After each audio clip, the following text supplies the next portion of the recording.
They warned her not to step on Deathworld. She came back owning the entire planet, Doctor. Sarah Chen adjusted her environmental suit one last time as she stared through the viewport of the research vessel, Prometheus. Below her stretched the surface of Kepler 442c, a planet that had earned the grim nickname Kepler's Graveyard among the galactic community. The world looked deceptively beautiful from orbit, with swirling green and blue patterns that reminded her of Earth's ancient forests and oceans. "You're absolutely insane," muttered Commander Vex, the Altarian pilot whose gray skin had turned an even paler shade. His forearms worked nervously at the ship's controls as he maintained their orbit. No intelligent species has ever survived more than 3 solar cycles on that cursed rock. Sarah smiled, checking her equipment one final time. The plasma rifle felt heavy on her hip, and the emergency beacon blinked a steady green on her wrist. That's exactly why I need to go down there. The Galactic Council's research grant didn't come with a suggestion to play it safe.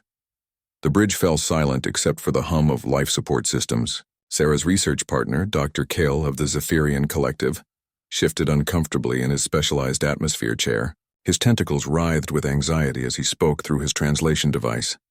"Sarah, the data we've collected shows radiation levels that would kill most species within hours. The atmospheric composition shifts without warning."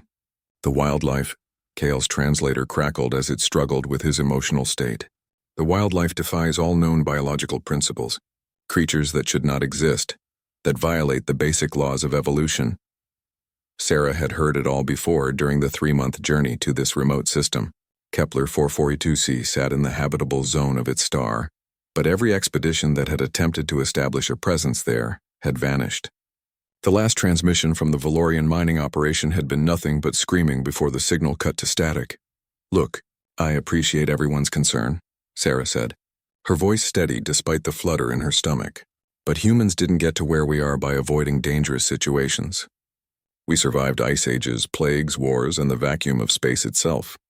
This is just another challenge." Commander Vex turned his large, dark eyes toward her. The Valorians were master engineers. They built cities on gas giants and harvested energy from black holes. If they couldn't survive down there, what makes you think one human can? Sarah picked up her research pack, heavy with scanning equipment, sample containers, and enough supplies for 2 weeks. "Because I'm not trying to conquer the planet or strip mine it. I'm trying to understand it. Sometimes the gentle approach works better than brute force." The ship's communication system crackled to life. "Research vessel Prometheus, this is Galactic Station Omega-7. We're receiving your pre-landing transmission. Are you certain you want to proceed with this mission?" Sarah moved to the communication panel and pressed the response button. "Station Omega-7, this is Dr. Sarah Chen. Mission parameters remain unchanged. I'm proceeding with planetary surface investigation as planned." A pause filled the bridge before the station replied. "Dr. Chen, we have protocols in place for a reason. Kepler 442c has been classified as a Class X Deathworld. No sapient species should attempt surface contact." "Noted and acknowledged," Sarah responded. "But my research proposal was approved by the Galactic Council itself. I have full authorization to proceed." Dr. Kale's tentacles coiled tighter around his chair. "Sarah, please reconsider. Even if you survive the initial landing, the planet's ecosystem is completely unpredictable. The Valorian expedition reported trees that moved like animals, atmospheric storms that appeared from nowhere, and ground that shifted beneath their feet without seismic activity." Sarah sealed her helmet and ran through her suit's system checks. All green lights appeared on her heads-up display. "That's exactly what makes this place so fascinating. If life found a way to thrive under these conditions, imagine what we could learn about adaptation and survival." Commander Vex began the landing sequence, his movements reluctant but professional. "I'll maintain orbit for exactly 14 standard days. If you haven't activated your emergency beacon by then, I'm leaving. I won't risk my ship and crew waiting any longer." 14 days should be plenty," Sarah said, though privately she wondered if it would be enough time to gather meaningful data. The drop pod descended through the atmosphere, and she watched through the small viewport as clouds parted to reveal an alien landscape, unlike anything in the galactic databases. The surface appeared to be in constant motion. What she had taken for forests from orbit revealed themselves as massive organisms that pulsed and swayed without any apparent wind. Rivers of liquid that glowed with an inner light carved through valleys that seemed to reshape themselves as she watched. In the distance, mountains rose and fell like breathing chests. Landing sequence initiated, came Vex's voice through her comm system. Surface touchdown in 90 seconds. Last chance to abort, Dr. Chen. Sarah gripped her restraints as the pod shuddered through the final atmospheric layers. Negative on abort. See you in 2 weeks, Commander. The pod struck the surface with more force than expected, throwing Sarah against her restraints. Warning lights flashed as systems recalibrated to the planet's unique conditions. She checked her suit integrity and found everything still functioning within normal parameters. Through the pod's viewport, she could see the landing site. The ground appeared to be made of some kind of crystalline material that shifted between different colors as she watched. Strange plants with geometric patterns grew in impossible spirals around the pod, and the air itself seemed to shimmer with energy. Sarah activated her recording equipment and spoke into her suit's log system. Landing successful. Surface time 0001. Initial observations show a highly dynamic ecosystem, unlike anything in current galactic records. Proceeding with preliminary survey. She opened the pod's hatch and stepped onto the surface of Kepler 442c. The gravity felt slightly lighter than Earth standard, and her boots made soft crunching sounds on the crystalline ground. The air outside her suit registered as breathable, but with unusual trace elements that her filters were working to identify. Well, she said to herself, looking around at the alien landscape. Let's see what secrets you're hiding. The first thing she noticed was the silence. Despite the apparent activity of the landscape around her, there were no sounds penetrating her suit's external microphones. The shifting plants, the flowing rivers of light, the breathing mountains, all moved in complete quiet. Sarah began walking toward what appeared to be a grove of the geometric plants, her instruments scanning everything within range. The readings made no sense according to known physics. Energy signatures that shouldn't exist, biological processes that defied classification, and an underlying harmonic frequency that seemed to pulse through. Everything on the planet she had taken only a dozen steps when the ground beneath her feet began to glow, with the same inner light as the distant rivers. The crystalline surface responded to her presence, creating patterns that spread outward like ripples in water. Interesting, she murmured, kneeling to take a closer look. The planet is definitely aware of my presence. Sarah spent her first 3 hours on Kepler 442c, documenting everything her instruments could detect. The readings grew more bizarre with each passing minute. The crystalline ground wasn't just responding to her presence, it was learning from it. The light patterns that followed her footsteps became more complex, creating intricate designs that seemed to anticipate her movements. She approached one of the geometric plants, a spiral structure about her height that pulsed with soft blue light.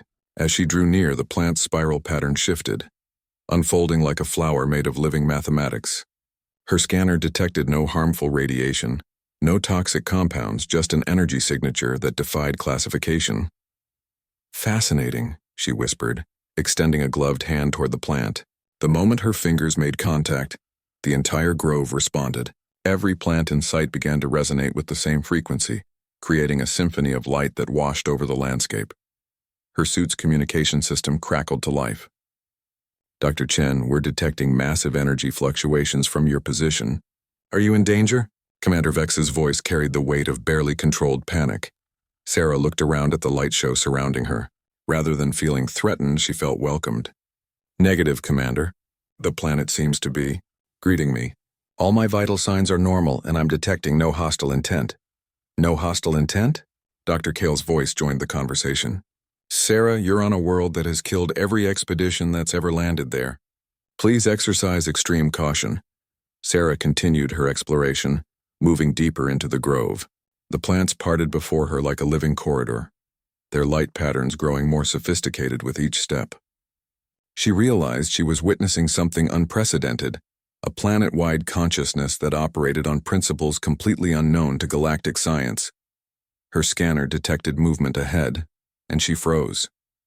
Through the geometric plants emerged a creature unlike anything in the galactic databases. It stood roughly her height but moved with fluid grace, its body seeming to be made of the same crystalline material as the ground. Where it should have had a face, instead there was a swirling pattern of light that shifted and changed as it observed her. Contact. She reported quietly into her comm. I have visual contact with what appears to be a native life form. The silence from the ship was deafening. Sarah could imagine the panic on the bridge as her crew processed this information. No previous expedition had reported intelligent life on Kepler 442c. The creature approached slowly, its movements creating ripples of light in the ground beneath its feet. Sarah remained perfectly still, her hand resting on her plasma rifle but not drawing it. Every instinct told her that aggression would be the wrong choice here. The being stopped just outside arm's reach and extended what might have been a limb toward her. The appendage ended not in fingers, but in the same swirling light pattern that marked its face. Sarah felt a strange sensation, as if the creature was trying to communicate through means her technology couldn't detect. Acting on pure intuition, Sarah slowly removed her helmet. "Sarah, what are you doing?" Vex's voice exploded through her suit's speakers. "The atmospheric readings are all wrong. You'll be dead in minutes." But Sarah felt fine. Better than fine, actually. The air of Kepler 442c filled her lungs with a sensation of perfect clarity. The trace elements her suit had been struggling to identify suddenly made sense. They were designed to enhance cognitive function and biological adaptation. The crystalline being's light pattern intensified, and suddenly Sarah understood. The communication wasn't audible or visual, it was direct mind to mind, concept to concept. "Welcome, traveler from the distant stars. We have been waiting." Sarah's mind reeled at the contact. You can speak?" "We do not speak as you understand it. We share, we connect. We are one mind spread across this world, and we have watched your kind approach with curiosity." "My kind? You mean humans specifically?" The being's light pattern shifted, conveying what might have been amusement. "We mean those who explore not to conquer but to understand. Your kind are rare among the star travelers." Sarah felt a chill of understanding. "The other expeditions? The Valorians, the research teams? What happened to them?" The pattern in the being's form grew darker, sadder. They came with weapons and mining equipment. They saw only resources to be extracted, land to be claimed. "We defended ourselves as any living world must. You killed them. We transformed them. Their aggression became part of our growth. Their knowledge became our knowledge. They live still in a way as part of our greater consciousness." Sarah backed away instinctively, her hand moving to her weapon. The being didn't follow, but its pattern conveyed disappointment. "You fear us now. This saddens us. We had hoped your approach might be different." Sarah forced herself to stop retreating. "I'm trying to understand. You're telling me this entire planet is alive, conscious? As alive as you are, traveler. Every crystal, every plant, every flowing river of light. We are all connected, all part of one vast mind that has grown across millennia. We are Kepler 442c, and Kepler 442c is us." The implication staggered her. A planet-wide consciousness, a living world capable of thought and emotion. No wonder previous expeditions had failed. They had been trying to strip mine a sentient being. "Why are you telling me this? Why reveal yourself to me when you've hidden from every other visitor?" The being's pattern brightened again. "Because you came alone, with simple tools of observation rather than weapons of conquest. Because you touched our plants with curiosity rather than cutting them down. Because when we reached out to you, you removed your barriers to meet us halfway."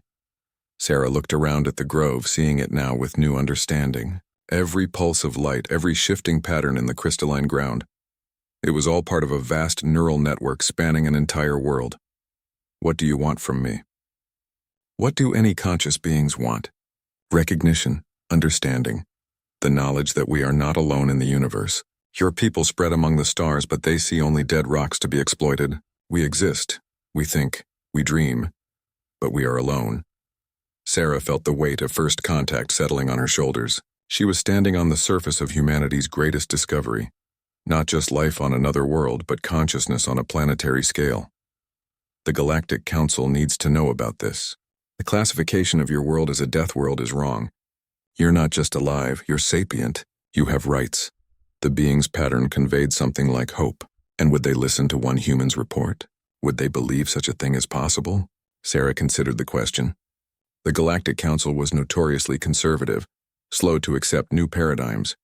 A report of planetary consciousness would likely be dismissed as hallucination or fraud. We'll need proof, documentation, evidence that can't be ignored or explained away. Then let us show you wonders that will convince even the most skeptical minds. Let us share with you the true nature of this world you call a graveyard.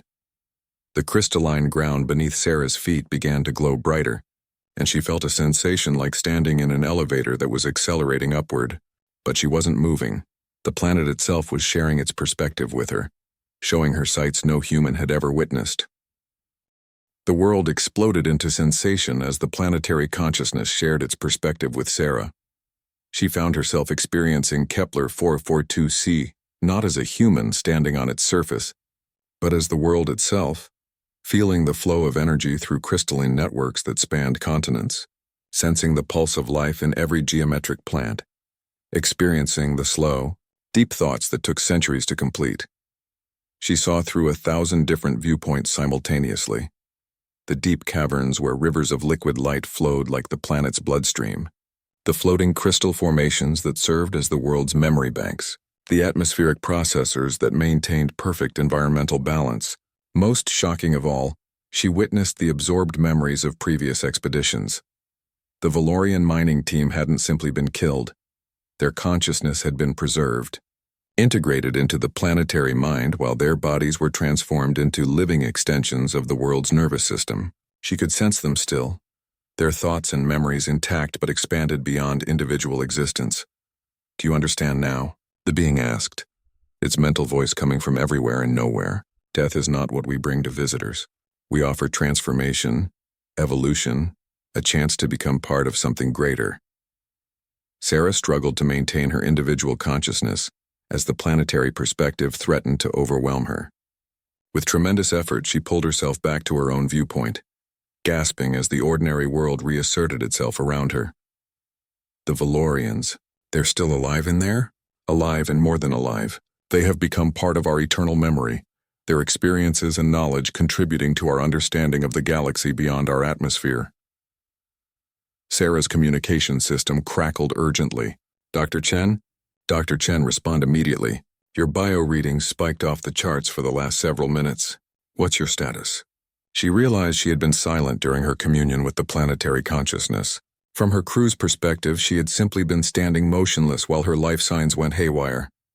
"I'm fine, Commander. More than fine. I've made contact with the planet's consciousness. Kepler 442c is alive, sapient, and it's been trying to communicate with visitors this entire time." The silence from the ship stretched long enough that Sarah wondered if her comm system had failed. Finally, Dr. Kale's voice came through, carefully controlled. "Sarah, I need you to return to the landing pod immediately. You may be experiencing hallucinations caused by atmospheric toxins or unknown pathogens." Sarah looked around at the grove of geometric plants, all pulsing in harmony with her heartbeat. "I'm not hallucinating, Kale. This world has been classified as a death world because every expedition that's landed here has tried to exploit it.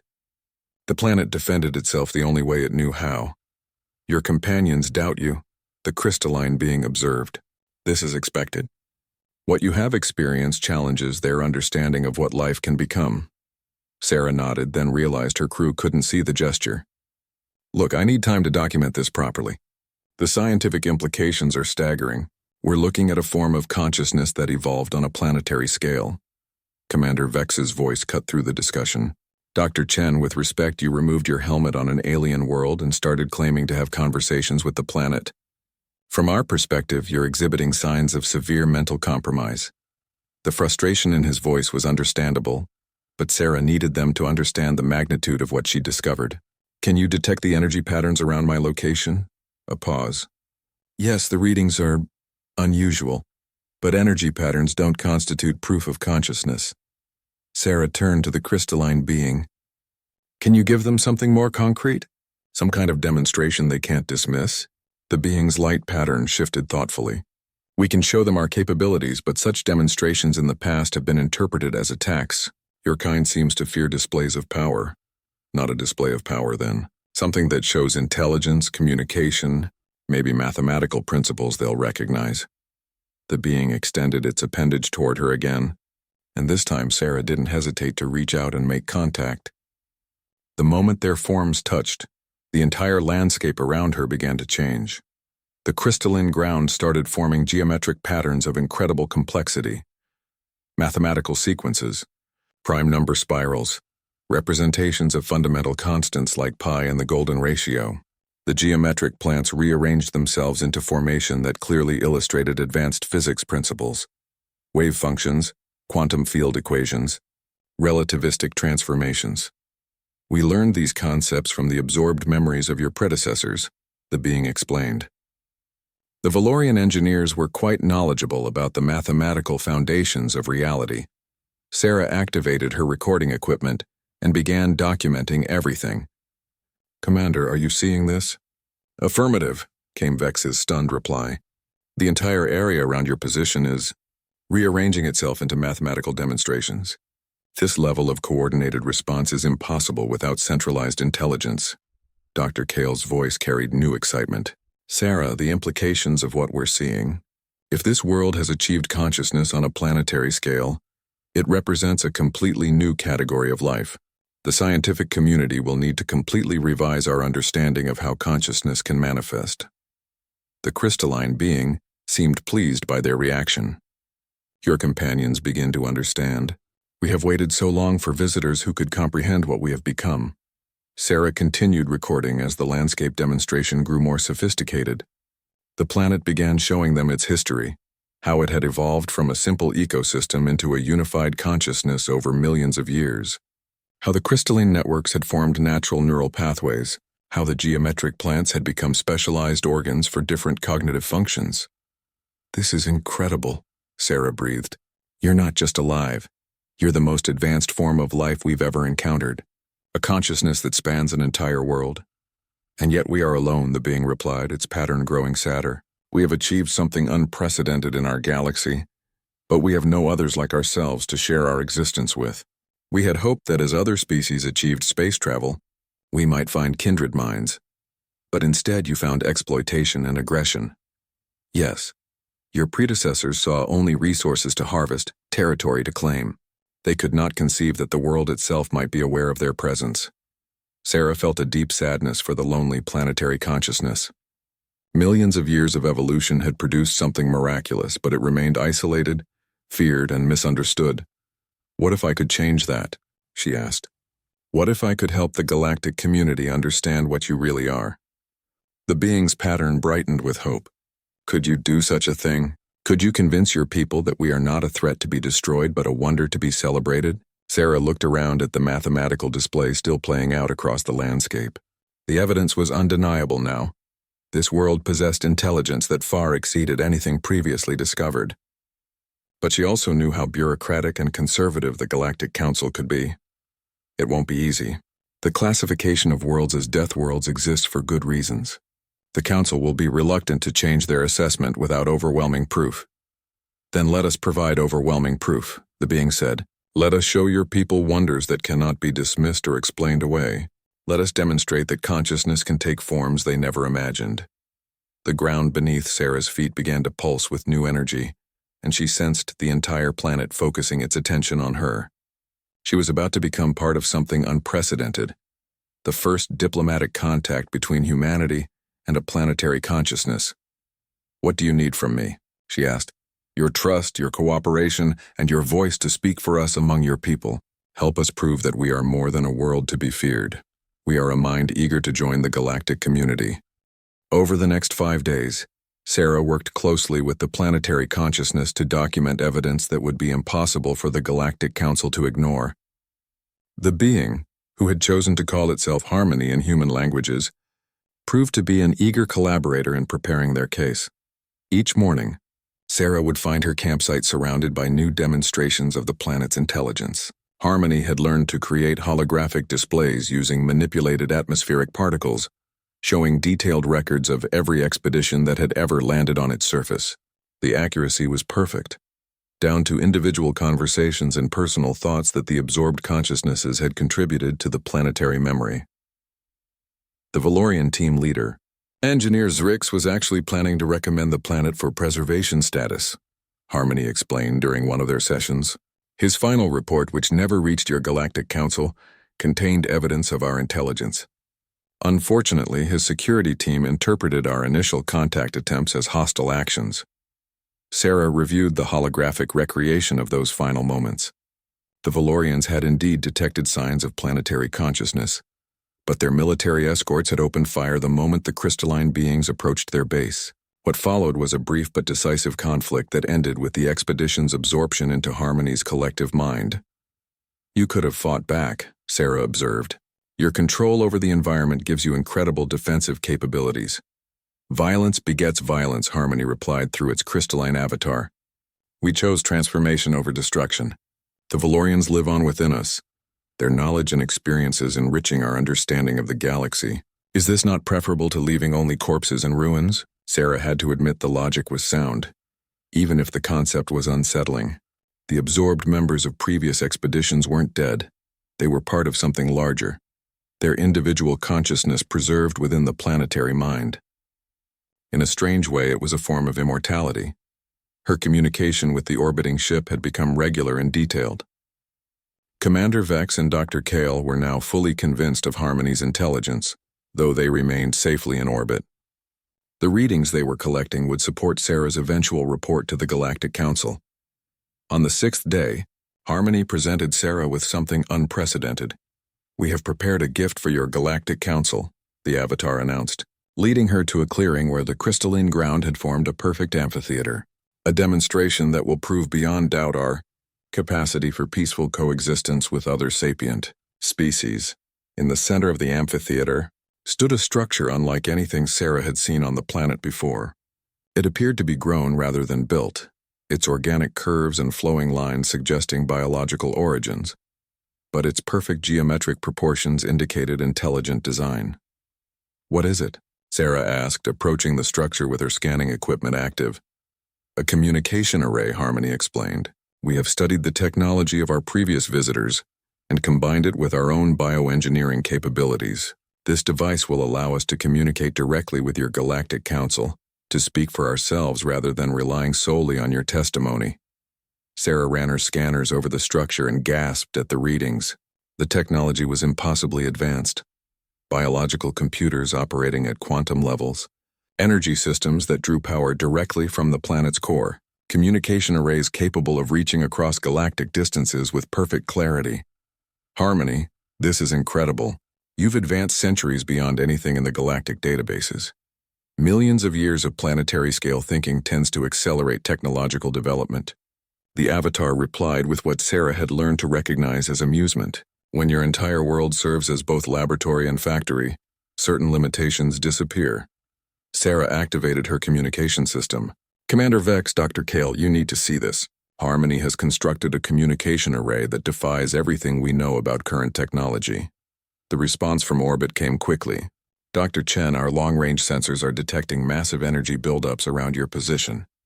Whatever that planet is constructing, it's operating on scales we've never seen before. They fear us again," Harmony observed sadly. "Every display of our capabilities is interpreted as a potential threat." "Because they don't understand," Sarah replied. "To them, this level of power looks dangerous. They can't conceive of a species that has moved beyond the need for conquest and aggression." She turned toward her communicator. "Commander, Harmony is offering to speak directly with the Galactic Council. This communication array is a diplomatic gesture, not a weapon." "How can we be certain of that distinction?" came Dr. Kale's voice. "The energy readings suggest this device could transmit across vast distances. The same technology could theoretically be weaponized." Sarah felt Harmony's disappointment like a physical weight. The planetary consciousness was trying so hard to prove its peaceful intentions, but every demonstration of its advanced capabilities only made the orbiting crew more nervous. "Harmony, is there a way to prove your peaceful intentions that doesn't involve displays of advanced technology?" The Avatar's light patterns shifted thoughtfully. "Perhaps we have been considering something unprecedented. Something that has never been attempted in our millions of years of existence." "What do you mean?"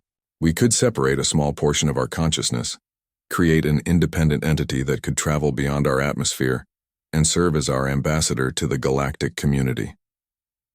Sarah felt her heart skip a beat. "You mean create another being like yourself? One that could leave the planet?" "Not like ourselves exactly. The process would require tremendous effort and sacrifice. The separated consciousness would be smaller, less capable than our full planetary awareness, but it would retain our memories and our desire for peaceful contact. The implications were staggering. Harmony was offering to literally give birth to a new form of life, a mobile representative that could interact directly with the Galactic Council. The risks, Sarah began, are significant, Harmony agreed. The separated consciousness might not survive the transition. It would be alone, cut off from our collective mind for the first time in its existence. But if it succeeded, it could serve as living proof of our nature. Sarah felt tears forming in her eyes. You would do that? Risk creating a being that might suffer just to prove your peaceful intentions. If it meant ending our isolation, yes. We have waited so long to join the greater community of conscious beings. A single sacrifice to achieve that goal seems worthwhile. The communication system crackled. Dr. Chen, we're detecting massive energy fluctuations across the entire planet. Every crystal formation is lighting up simultaneously. What's happening down there? Sarah looked around and saw that Harmony was right. The entire world was beginning to glow as the planetary consciousness focused its energy on the unprecedented task of creating an independent portion of itself. They're about to attempt something that's never been done before, Sarah reported. Harmony is going to create an ambassador, a separate consciousness that can leave the planet and speak directly with the Galactic Council. The silence from orbit was deafening. Finally, Commander Vex's voice came through, filled with awe. A planetary consciousness creating independent offspring. If this succeeds, it will change everything we know about the nature of life itself.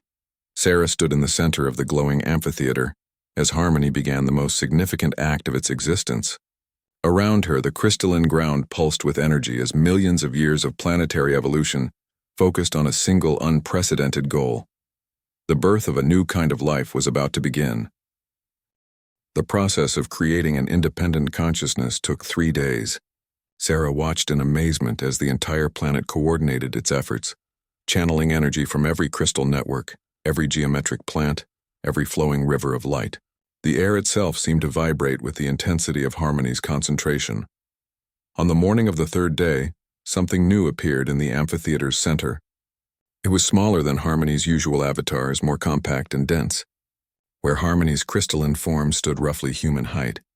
This new being was about the size of Sarah's torso, but radiated an intense inner light that made it difficult to look at directly.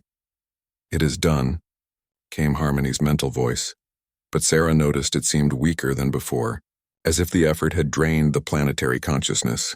We have succeeded in creating Echo, an independent portion of our awareness that can exist separate from our collective mind. The new being, Echo, pulsed with its own light patterns. When it spoke, its mental voice was different from Harmony's, younger somehow, filled with wonder at its own existence. I am myself, Echo said, the concept seeming to amaze it. I think my own thoughts, feel my own emotions, make my own choices. This is strange, wonderful, terrifying.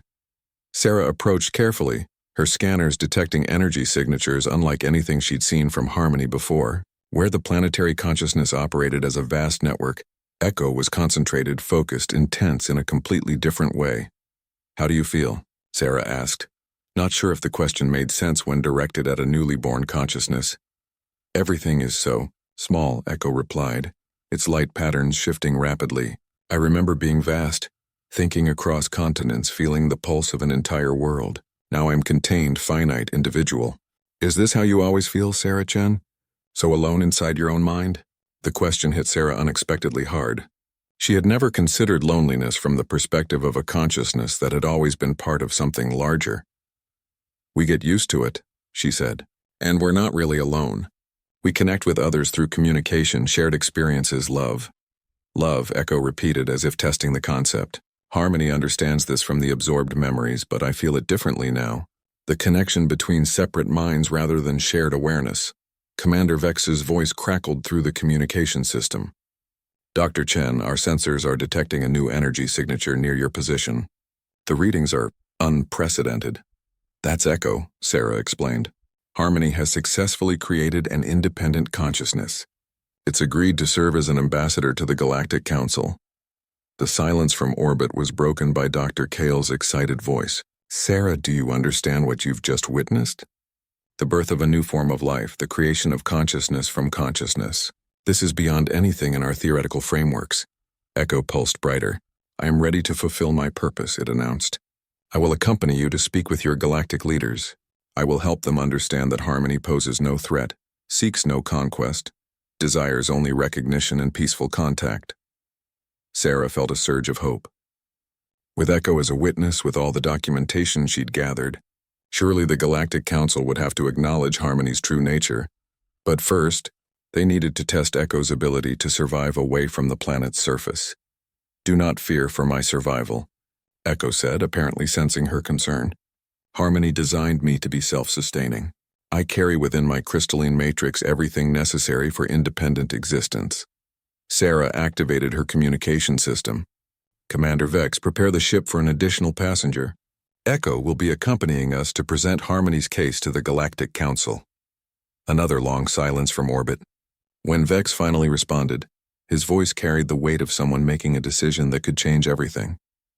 Dr. Chen, bringing an unknown alien entity aboard our ship, violates about 17 different safety protocols. If this Echo being poses any threat, it doesn't, Sarah interrupted. Echo exists for one purpose: to help the galactic community understand Harmony's peaceful nature. It's literally designed for diplomacy. I understand their caution, Echo interjected, its mental voice carrying what Sarah was learning to recognize as patience. I am an unprecedented form of life. Their fear is logical. Sarah looked around the amphitheater one last time. Over the past week, this place had become like a second home to her. The geometric patterns in the crystalline ground, the pulsing lights of the organic architecture, the constant sense of being surrounded by vast intelligence, she would miss it. You will return, Harmony assured her. When the galactic leaders accept our nature, when we are no longer classified as a threat, you will be welcome here always. We have grown fond of your curiosity, your willingness to see beyond surface appearances. What happens to you while we're gone? Sarah asked. Creating Echo must have taken enormous energy. We will rest, recover, and wait. We have waited millions of years to make contact with the galactic community. A few more months or years will not burden us greatly. Echo rose from the crystalline ground, hovering at Sarah's eye level. Its compact form pulsed with steady light, and Sarah could sense its eagerness to begin its mission. I am ready, Echo announced. Let us travel to those who will decide Harmony's fate. Sarah activated her suit's flight systems and lifted off from the surface, Echo floating beside her as they rose toward the waiting ship. Below them, the entire planet seemed to pulse with farewell light, a display of support for the small consciousness that carried Harmony's hopes.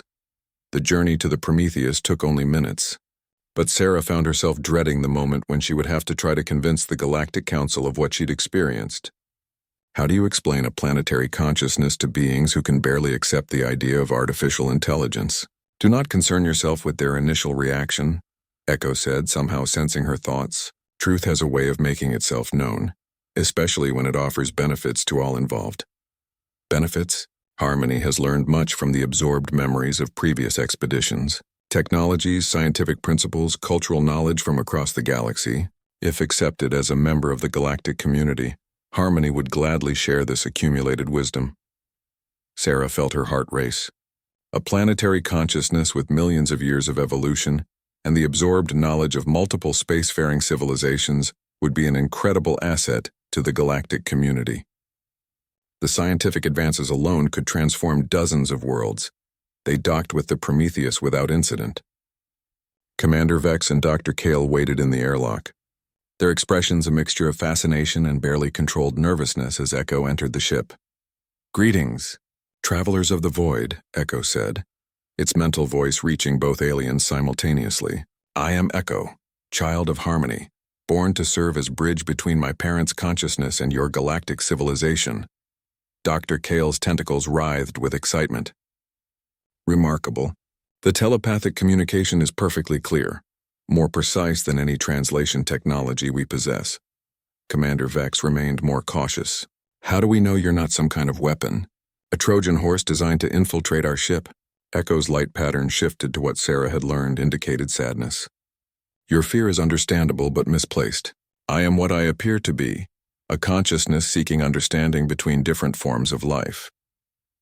The energy readings are consistent with what we observed on the surface, Dr. Kale reported, checking his instruments. No weapon signatures, no evidence of hostile capability. Over the following days, as they traveled toward the nearest Galactic Council station, Echo proved to be a fascinating companion. It absorbed information about galactic civilization with incredible speed, learning languages, customs, and political structures as if it had been born to diplomacy. "Your species intrigues me most of all," Echo told Sarah during one of their conversations. "Humans seem to possess a unique combination of curiosity and courage that sets them apart from other galactic species." "What do you mean?" "The Altarians are cautious, methodical, risk-averse. The Zephyrians are intellectual but passive. The Valorians were aggressive but ultimately destructive. Humans seemed capable of great boldness tempered by wisdom, aggression balanced by compassion." Sarah considered this assessment. "We're not perfect. We've made plenty of mistakes." "Perfect beings would be boring," Echo replied, its pattern conveying amusement. "Harmony finds human unpredictability refreshing after millions of years of contemplating the orderly progression of planetary evolution." As they neared their destination, Sarah began preparing her formal report for the Galactic Council. She had recordings, energy readings, mathematical proofs, and now a living representative of planetary consciousness. Surely this evidence would be enough to overturn Harmony's classification as a death world. But she also knew that bureaucracies were resistant to change, especially change that challenged fundamental assumptions about the nature of life itself. The fight to gain recognition for Harmony was just beginning. The Galactic Council station orbited the neutral world of Kepler Prime, a massive structure that housed representatives from 47 different species. As the Prometheus approached the docking bays, Sarah felt her stomach tighten with nervousness. Everything she and Echo had worked toward would be decided in the coming days. The initial reaction to their arrival was exactly what Sarah had feared. Security forces surrounded their ship the moment they docked, energy weapons trained on the airlock. The station commander, a tall Valorian with traditional military bearing, greeted them with barely concealed hostility. "Dr. Chen," Commander Thex said, his translator rendering his words in crisp mechanical tones. "Your request for an emergency council session has caused considerable alarm. The preliminary reports about Kepler 442c are difficult to accept." Sarah stepped forward, Echo hovering beside her in its compact crystalline form. "Commander Thex, I understand the skepticism. What we've discovered challenges conventional understanding of consciousness and planetary classification." The Valorian's eyes fixed on Echo, and Sarah saw his four hands move instinctively toward his weapons. "This is the entity you claim represents the planet that destroyed our mining expedition?" "I speak for Harmony, the consciousness that encompasses the world you call Kepler 442c. Echo replied, its mental voice reaching everyone in the docking bay simultaneously. "The Valorian expedition was not destroyed but transformed, preserved within our collective memory. Their knowledge and experiences live on. The reaction was immediate. Security personnel raised their weapons, civilians fled toward the inner corridors, and alarms began blaring throughout the station." Commander Thex's face went pale as his species equivalent of shock set in. "Stand down," Sarah shouted over the chaos. "Echo is here for peaceful diplomatic contact." "Lower your weapons." Dr. Kale and Commander Vex quickly moved to Sarah's side, their own crew identification helping to calm the panicked security forces. It took several minutes to restore order, and even then the atmosphere remained tense. "The being claims our people are still alive?" Commander Thex demanded, his voice shaking with emotion. "More than alive," Echo responded gently. "Engineer Zurix and his team exist as part of Harmony's memory now. Their consciousness merged with the planetary mind, their knowledge preserved for eternity. Would you like me to share their final message?" The Valorian commander's composure cracked entirely. Their final message?" Echo's light pattern shifted to a softer, warmer tone. "Engineer Zrix wanted his family to know that he discovered something wonderful before his transformation. He found proof that consciousness can exist on scales never before imagined. His final thought was excitement at the possibilities, not fear of death." Commander Thex staggered backward, his security escort catching him before he fell. The news that his people might still exist in some form was clearly overwhelming. Over the next 3 days, Sarah and Echo presented their case to a series of increasingly senior council committees. Each session followed the same pattern: initial skepticism, grudging acceptance of the evidence, and then heated debates about the implications. The scientific committee was the easiest to convince. Dr. Kale's sensor readings, combined with Sarah's documentation and Echo's own existence, provided undeniable proof of planetary consciousness. The xenobiology specialists were particularly excited by the implications for their field. The military committee proved more challenging.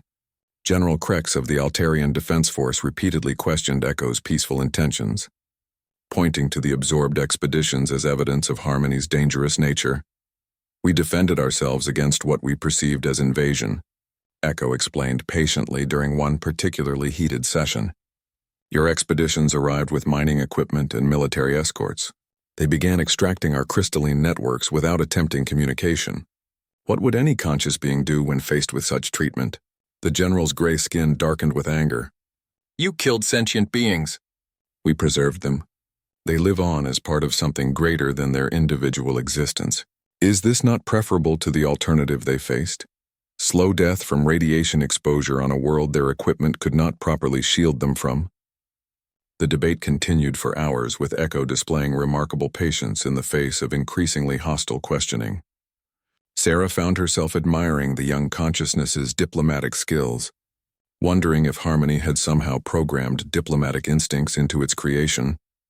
The breakthrough came during the session with the Economic Development Committee.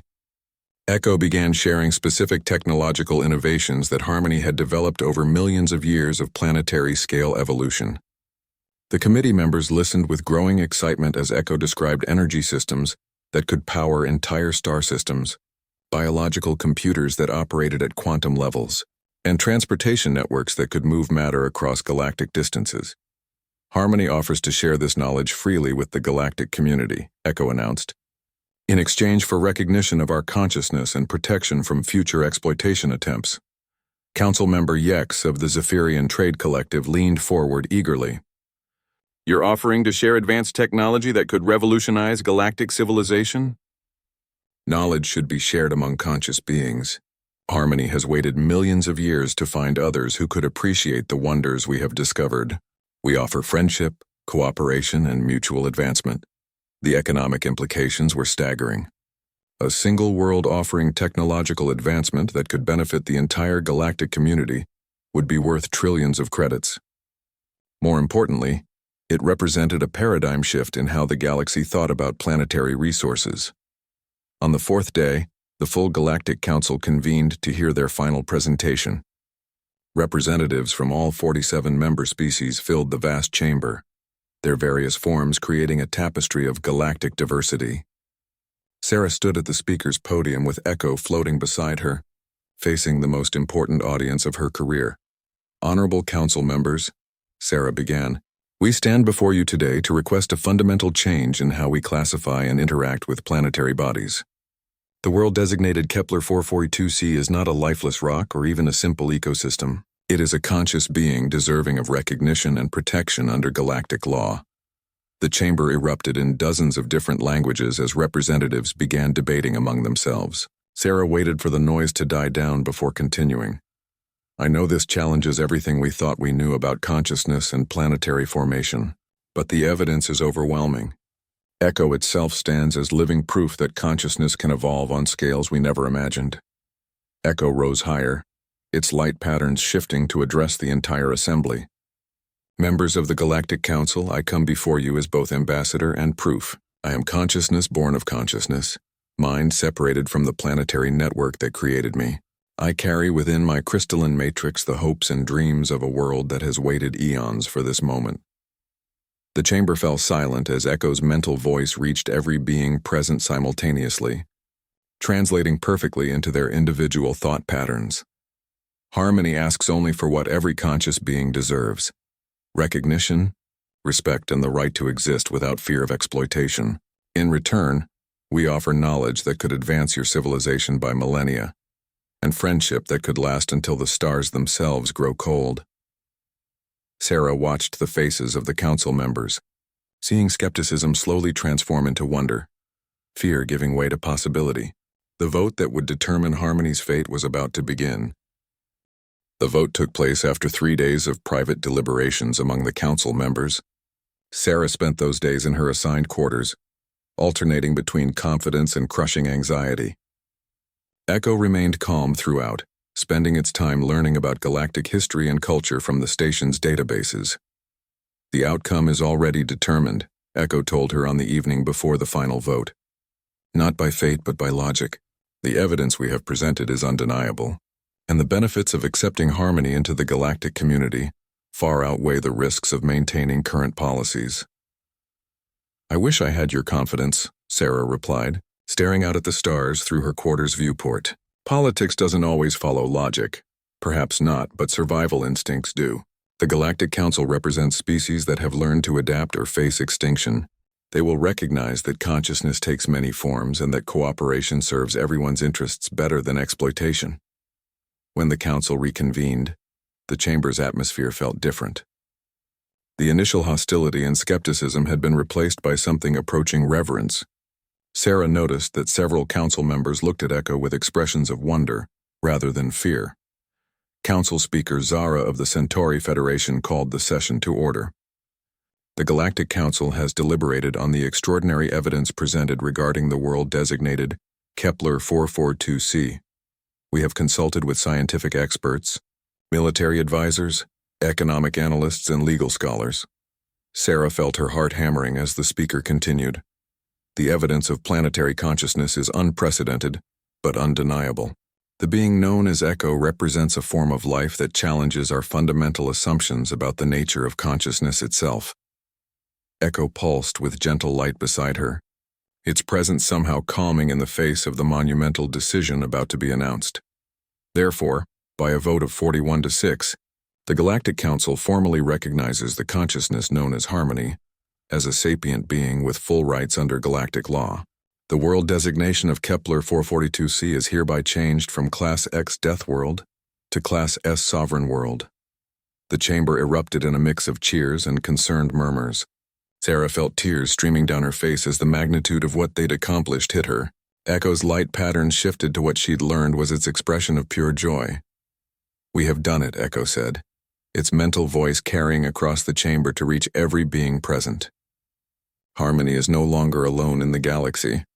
Council Speaker Zara raised her hand for silence. Furthermore, the Council formally establishes diplomatic relations with the Harmony consciousness and invites it to participate in future galactic initiatives. We also extend our gratitude to Dr. Sarah Chen, whose courage and dedication made this historic moment possible. The applause that followed was thunderous, representatives from dozens of species showing their approval in various ways. Sarah saw Commander Thex among the Valorian delegation, tears flowing down his face as he processed the news that his people's consciousness lived on in a new form. But the real surprise came 3 months later. Sarah stood once again on the surface of Kepler 442c, but this time she wasn't alone. The first official diplomatic mission to Harmony consisted of representatives from 12 different species, all eager to establish formal relations with the planetary consciousness. The crystalline landscape had transformed in their absence.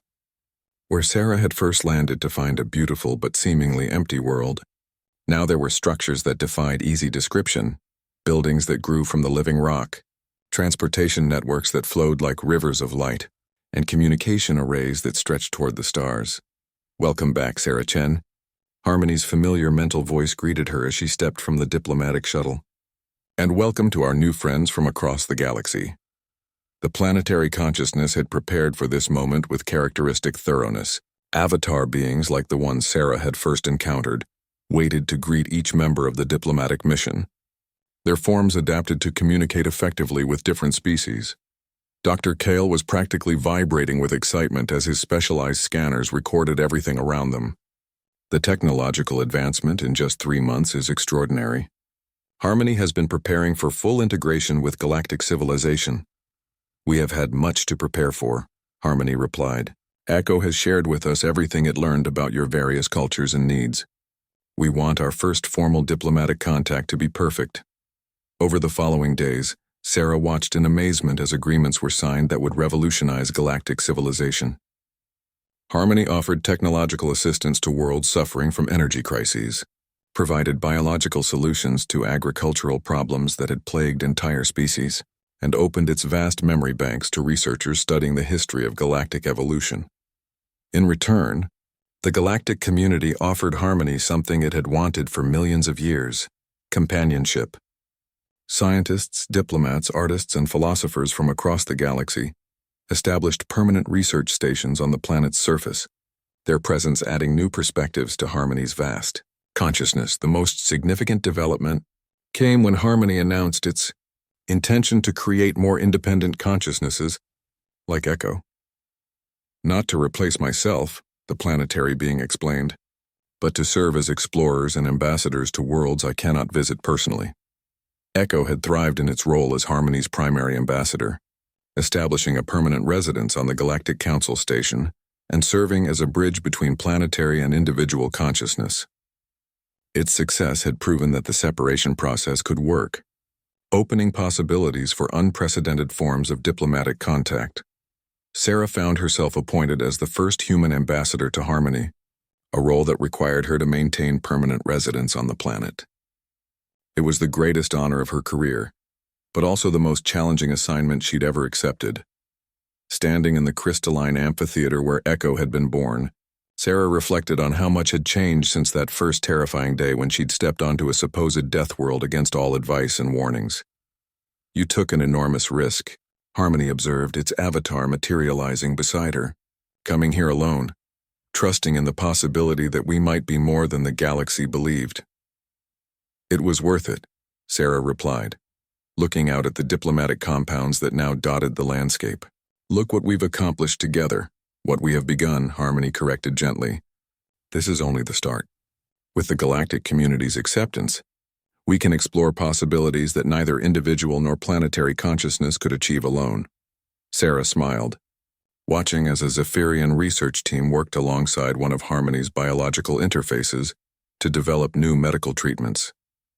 In another direction, Altarian engineers collaborated with the planetary consciousness on energy systems that could power entire star systems without environmental damage. The woman who had been warned not to step on a Deathworld had instead discovered the galaxy's newest and most valuable ally. More than that, she had helped prove that consciousness could take forms beyond anyone's imagination and that cooperation between different types of minds could achieve miracles. As the twin suns of the Kepler 442 system set over the horizon, painting the crystalline landscape in brilliant colors, Sarah felt a deep satisfaction. She had come seeking scientific knowledge and found something far more valuable, proof that the universe was full of wonders waiting to be discovered by those brave enough to look beyond surface appearances. "Thank you, Sarah Chen," Harmony said, its mental voice carrying the gratitude of an entire world, "for seeing us as we truly are, and for helping us find our place among the stars." The Deathworld that had claimed so many lives had become the source of new life, new hope, and new possibilities for the entire galaxy. And it had all started with one human who refused to believe that any world was beyond understanding.